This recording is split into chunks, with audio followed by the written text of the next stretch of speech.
Hi hello అండి. ఈరోజు శని త్రయోదశి గురించి చెప్పుకుందాం. శనిదేవుడు అంటే చాలామంది భయపడతారు. వాస్తవానికి శనిదేవుడు చాలా మంచివాడు. అమ్మా నాన్నల ప్రేమను శనిదేవుడు చూపిస్తాడు. శని భగవానుడు అంటే నీతి, న్యాయం, ధర్మబద్ధతకు కట్టుబడి ఉంటాడు. గోచార రీత్యా శనిదేవుని అశుభ దృష్టి ఉన్నవారు భక్తితో కొలిచి ధర్మబద్ధంగా జీవించే వారిని ఎలాంటి కీడు చేయకుండా కాపాడతాడు. శని త్రయోదశి అంటే శనివారం రోజు త్రయోదశి తిథి ఉన్న రోజును శని త్రయోదశి అంటారు.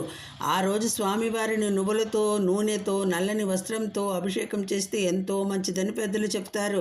అయితే ఎలాంటి అభిషేకాలు చేయాలి, ఎలా చేయాలి? శనీశ్వరుడికి నువ్వుల నూనెతో అభిషేకం చేయాలి.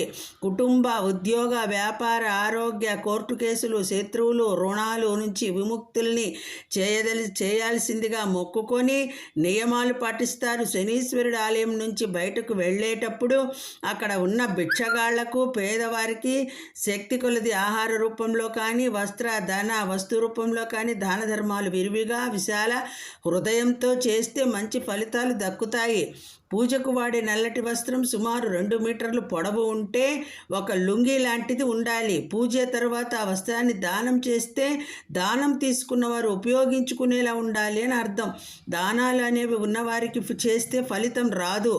కేవలం నిరుపేదలకు, పశుపక్షాదులకు చేస్తేనే పుణ్యఫలం దక్కుతుంది. ఇది గమనించాలి.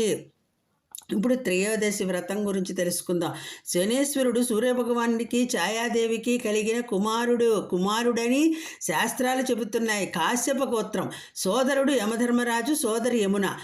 స్నేహితులు హనుమాన్, కాలభైరవుడు. శనికి ఉన్న ఇతర పేర్లు కోణస్థ, పింగళ, కృషాణు, సౌరి, బభ్రు, మంద, పిప్పల, రౌద్రాంతక, సూర్యపుత్ర అని పిలువబడతాడు. నిజానికి శని భగవానుడిని మనసారా పూజించి ఆరాధించే భక్తులను కష్టాల నుంచి గట్టెక్కించే కరుణామూర్తి శనీశ్వరుడు. ఏ త్రయోదశి అయితే శనివారంతో కూడి ఉంటుందో ఆ రోజు శనిగ్రహాన్ని శనేశ్వరుడిగా సంబోధించి పరమశివుడు వరమిచ్చాడని అంటారు. ఈ శని త్రయోదశి అంటే శనికి చాలా ఇష్టం. దోషాలను పోగొట్టి మానవులు కోరుకున్న కోరికలను తీర్చి శుభ ఫలితాలను అందించేవాడు. ఇదండి వీడియో నచ్చిందండి. నచ్చితే లైక్ చేయండి. సర్వం శ్రీకృష్ణార్పణమస్తు.